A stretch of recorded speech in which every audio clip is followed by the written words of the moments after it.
নমস্কাৰ বন্ধু বান্ধৱীসকল। অসম চৰকাৰৰ অধীনৰ প্ৰায় সকলোবোৰ বিভাগৰ চাকৰি প্ৰাৰ্থী আৰু শিক্ষাৰ্থীৰ উপযোগী হোৱাকৈ প্ৰস্তুত কৰা ভাৰতীয় অৰ্থনীতিৰ আজিৰ এই ভিডিঅ'টো আৰম্ভ কৰিবলৈ লৈছোঁ। ভিডিঅ' আৰম্ভ কৰাৰ আগতে আপোনালোকক এটি ৰিকুৱেষ্ট, আপোনালোকে যদি এতিয়ালৈকে মোৰ চেনেলটোক ছাবস্ক্ৰাইব কৰা নাই, প্লিজ ছাবস্ক্ৰাইব কৰি ল'ব আৰু বেল আইকনটো প্ৰেছ কৰি দিব, যাতে সময়মতে আপোনালোকে মোৰ ভিডিঅ'ৰ ন'টিফিকেশ্যনবোৰ পাই যায়। এতিয়া আৰম্ভ কৰিবলৈ লৈছোঁ আজিৰ ভিডিঅ'ৰ প্ৰথমটো প্ৰশ্ন। ফাৰ্ষ্ট কুৱেশ্যন, ভাৰতৰ বিগত পঞ্চবাৰ্ষিক পৰিকল্পনাসমূহৰ ভিতৰত সময়মতে আৰম্ভ নোহোৱা পৰিকল্পনাখন হ'ল, ইয়াৰ কাৰেক্ট আনচাৰ হৈছে বি অপশ্যন, চতুৰ্থ পৰিকল্পনা। চতুৰ্থ পৰিকল্পনা। নেক্সট কুৱেশ্যন, কোনখন পৰিকল্পনাত ৰাষ্ট্ৰীয় গ্ৰাম্য নিয়োগ কাৰ্যসূচীখন গ্ৰহণ কৰা হৈছিল? ইয়াৰ কাৰেক্ট আনচাৰ হৈছে ডি অপশ্যন, ষষ্ঠ পৰিকল্পনাত। ষষ্ঠ পৰিকল্পনাত ৰাষ্ট্ৰীয় গ্ৰাম্য নিয়োগ কাৰ্যসূচী গ্ৰহণ কৰা হৈছিল। নেক্সট কুৱেশ্যন, ভাৰতৰ কোনখন পৰিকল্পনাত গৰিবী হটাও নামৰ বিখ্যাত শ্লোগানটো অন্তৰ্ভুক্ত কৰা হৈছিল? ইয়াৰ কাৰেক্ট আনচাৰ হৈছে বি অপশ্যন, পঞ্চম পৰিকল্পনাত। নেক্সট কুৱেশ্যন, কোনখন পৰিকল্পনাত বস্তি স্লাম অঞ্চলত বাস কৰা লোকসকলৰ জীৱন ধাৰণৰ মানদণ্ড উন্নয়নৰ বাবে গুৰুত্ব দিয়া হৈছিল? ইয়াৰ কাৰেক্ট আনচাৰ হৈছে চি অপশ্যন, সপ্তম পৰিকল্পনাত। নেক্সট কুৱেশ্যন, জনকল্যাণ যোজনাৰ মুখ্য লক্ষ্য হ'ল? ইয়াৰ কাৰেক্ট আনচাৰ হৈছে এ অপশ্যন, গ্ৰামাঞ্চলৰ লোকৰ সকলো দিশৰ বিকাশ সাধন। নেক্সট কুৱেশ্যন, তলৰ কোনটো চনত জনকল্যাণ যোজনা আৰম্ভ কৰা হৈছিল? ইয়াৰ কাৰেক্ট আনচাৰ হৈছে বি অপশ্যন, 1952 চনত। 1952 চনত। নেক্সট কুৱেশ্যন, ভাৰতৰ পঞ্চবাৰ্ষিক পৰিকল্পনাৰ বিশ্ৰাম হলিডেৰ সময়ছোৱা কি? ইয়াৰ কাৰেক্ট আনচাৰ হৈছে 1966 চনৰ পৰা 1969 চনলৈ। 1966 চনৰ পৰা 1969 চনলৈ। নেক্সট কুৱেশ্যন, ৰাষ্ট্ৰীয় কৃষি নীতি 2000 ঘোষণা কৰা পৰিকল্পনাখন হ'ল? ইয়াৰ কাৰেক্ট আনচাৰ হৈছে ডি অপশ্যন, নৱম পৰিকল্পনা। নেক্সট কুৱেশ্যন, তলৰ কোনটো ভাৰতৰ পৰিকল্পনাৰ লক্ষ্য নহয়? ইয়াৰ কাৰেক্ট আনচাৰ হৈছে বি অপশ্যন, জনসংখ্যা বৃদ্ধি। নেক্সট কুৱেশ্যন, ভাৰতত কৃষিৰ বছৰ বুলিলে তলৰ কোনটোক বুজায়? ইয়াৰ কাৰেক্ট আনচাৰ হৈছে এ অপশ্যন, জুলাইৰ পৰা জুনলৈ। জুলাইৰ পৰা জুনলৈ। নেক্সট কুৱেশ্যন, কুঁহিয়াৰ উৎপাদনৰ ক্ষেত্ৰত ভাৰতৰ ভিতৰত গুৰুত্বপূৰ্ণ ৰাজ্যখন হ'ল? ইয়াৰ কাৰেক্ট আনচাৰ হৈছে A option, Maharashtra. Maharashtra. Next question, ভাৰতে কোন চনত দুটা সংখ্যাৰ ডাবল ডিজিট মূল্য বৃদ্ধিৰ হাৰৰ স্তৰত অন্তৰ্ভুক্ত হৈছিল? ইয়াৰ কাৰেক্ট আনচাৰ হৈছে চি অপশ্যন, 1973 পৰা 74 বৰ্ষ। নেক্সট কুৱেশ্যন, ভাৰতীয় কৃষি খণ্ডৰ বাবে তলৰ কোনটো শুদ্ধ নহয়? ইয়াৰ কাৰেক্ট আনচাৰ হৈছে চি অপশ্যন, নাৰিকল উৎপাদনত বিশ্বৰ ভিতৰত প্ৰথম। নেক্সট কুৱেশ্যন, ভাৰতত কোনটো অনাখাদ্য শস্য উৎপাদনৰ বাবে কৃষি ভূমিৰ বেছি অংশ ব্যৱহাৰ হয়? ইয়াৰ কাৰেক্ট আনচাৰ হৈছে চি অপশ্যন, কুঁহিয়াৰ।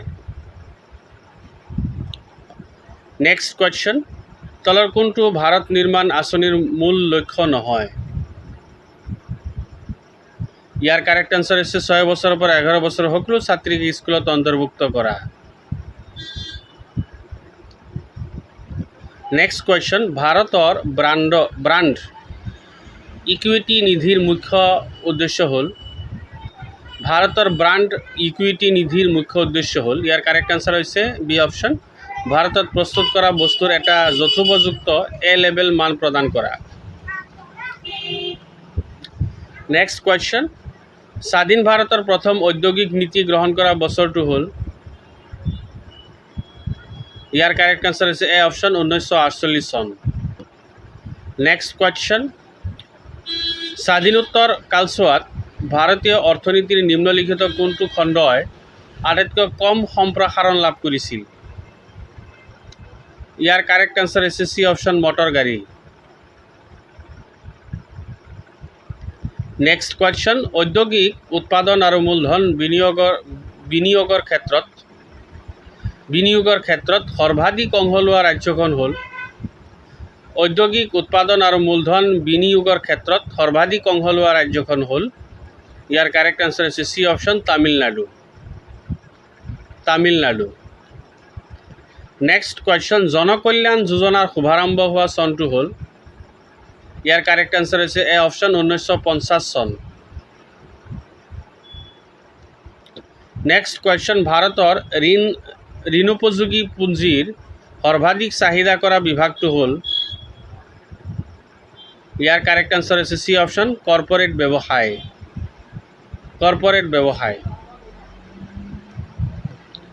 নেক্সট কুৱেশ্যন, তলৰ কোনটো পৰোক্ষ কৰ নহয়? ইয়াৰ কাৰেক্ট আনসাৰ হৈছে ডি অপশ্যন আয়কৰ।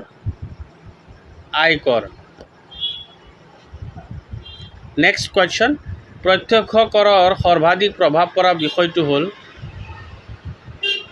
ইয়াৰ কাৰেক্ট আনসাৰ হৈছে এ অপশ্যন আয়কৰ। নেক্সট কুৱেশ্যন, ভাৰতৰ প্ৰত্যক্ষ কৰ হ'ল? ইয়াৰ কাৰেক্ট আনসাৰ হৈছে চি অপশ্যন প্ৰত্যক্ষ আৰু ক্ৰমবৰ্ধমান। নেক্সট কুৱেশ্যন, তলৰ কোনটো পৰোক্ষ কৰ? ইয়াৰ কাৰেক্ট আনসাৰ হৈছে ডি অপশ্যন বিক্ৰী কৰ। নেক্সট কুৱেশ্যন, ভেট ধাৰ্য কৰা হয়? ইয়াৰ কাৰেক্ট আনসাৰ হৈছে ডি অপশ্যন উৎপাদন আৰু শেষ পৰ্যায়ৰ বিক্ৰীৰ সকলো পৰ্যায়ত। কুৱেশ্যন, ভেট ধাৰ্য কৰা হয়? ইয়াৰ কাৰেক্ট আনসাৰ হৈছে ডি অপশ্যন উৎপাদন আৰু শেষ পৰ্যায়ৰ বিক্ৰীৰ সকলো পৰ্যায়ত। নেক্সট কুৱেশ্যন, 2005 চনত গৃহীত এনৰেগা আইন মতে গ্ৰামাঞ্চলত এবছৰত নিশ্চিত নিয়োগ প্ৰদান কৰা দিনৰ সংখ্যা হ'ল? ইয়াৰ কাৰেক্ট আনসাৰ হৈছে এ অপশ্যন 100 দিন। নেক্সট কুৱেশ্যন, ভাৰতত ঘাটি বিত্ত ব্যৱস্থা হিচাপে তলৰ কোনটো বিবেচিত নহয়? ইয়াৰ কাৰেক্ট আনসাৰ হৈছে ডি অপশ্যন আন্তৰ্জাতিক মুদ্ৰা নিধিৰ পৰা লোৱা ঋণ।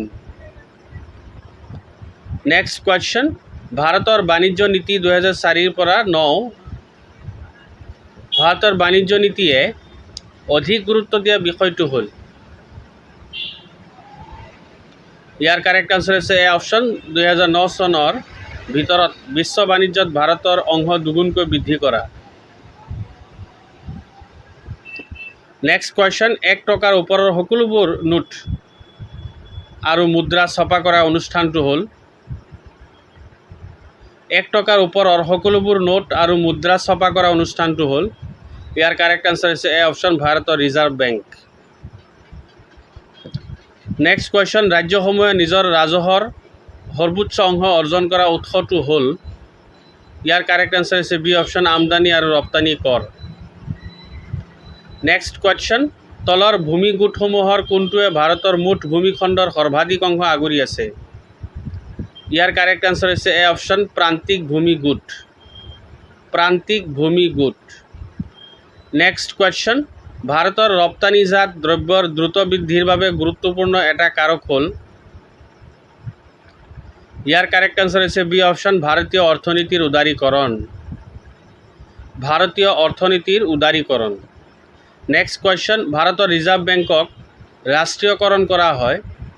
ইয়াৰ কাৰেক্ট আনসাৰ হৈছে বি অপশ্যন 1949 চনত। নেক্সট কুৱেশ্যন, ভাৰতত 14টা বাণিজ্যিক বেংক ৰাষ্ট্ৰীয়কৰণ কৰা বৰ্ষটো হ'ল? ইয়াৰ কাৰেক্ট আনসাৰ হৈছে চি অপশ্যন 1969 চন। নেক্সট কুৱেশ্যন, ভাৰতীয় ৰিজাৰ্ভ বেংকৰ দ্বাৰা তলত কোনটো অনুষ্ঠান স্বীকৃতিৰ প্ৰাপ্ত নহয়? ইয়াৰ কাৰেক্ট আনসাৰ হৈছে D option industrial development bank India. Next question, ভাৰতত অগ্ৰণী বেংক আঁচনি লিড বেংক স্কিমখন গ্ৰহণ কৰা চনটো হ'ল, ইয়াৰ কাৰেক্ট আনচাৰ হৈছে বি অপশ্যন 1969 চন। নেক্সট কুৱেশ্যন, ভাৰতৰ বেংকসমূহৰ ভিতৰত তলৰ কোনটো বেংকক আটাইতকৈ ডাঙৰ বুলি গণ্য কৰা হয়? ইয়াৰ কাৰেক্ট আনচাৰ হৈছে A option state bank of India. Next question, ভাৰতৰ আমদানি হোৱা দ্ৰব্যৰ ভিতৰত অধিক খৰচ হোৱা দ্ৰব্যবিধ হ'ল, ইয়াৰ কাৰেক্ট আনচাৰ হৈছে ডি অপশ্যন খনিজ তেল। নেক্সট কুৱেশ্যন, ভাৰতত অৰ্থনৈতিক সংস্কাৰ কেতিয়া আৰম্ভ কৰা হৈছিল? ইয়াৰ কাৰেক্ট আনচাৰ হৈছে চি অপশ্যন 1991 চনত। 1991 চনত ভাৰতত অৰ্থনৈতিক সংস্কাৰ 1991 চনত আৰম্ভ কৰা হৈছিল। নেক্সট কুৱেশ্যন, অৰ্থনৈতিক সংস্কাৰৰ মূল বৈশিষ্ট্যসমূহৰ তলৰ কোনটো নহয়? ইয়াৰ কাৰেক্ট আনচাৰ হৈছে চি অপশ্যন ৰাজহুৱাকৰণ। ৰাজহুৱাকৰণ এইটো অৰ্থনৈতিক সংস্কাৰৰ মূল বৈশিষ্ট্য নহয়। বাকী ব্যক্তিগতকৰণ, উদাৰীকৰণ আৰু গোলকীকৰণ এই তিনিটা হৈছে অৰ্থনৈতিক সংস্কাৰৰ মূল বৈশিষ্ট্য। নেক্সট কুৱেশ্যন, সেউজ বিপ্লৱ ভাৰতত কেতিয়া আৰম্ভ কৰা হৈছিল? ইয়াৰ কাৰেক্ট আনচাৰ হৈছে 1966 চনত। 1966 চনত সেউজ বিপ্লৱ ভাৰতত আৰম্ভ কৰা হৈছিল। বন্ধু বান্ধৱীসকল, আজিৰ এইটো ভিডিঅ'ত ইমানেই। নেক্সট ভিডিঅ'ত আমি আৰু কিছুমান ইম্পৰ্টেণ্ট কুৱেশ্যনছ আলোচনা কৰিম। Thank you so' much for ৱাচিং this video'. Have a good day.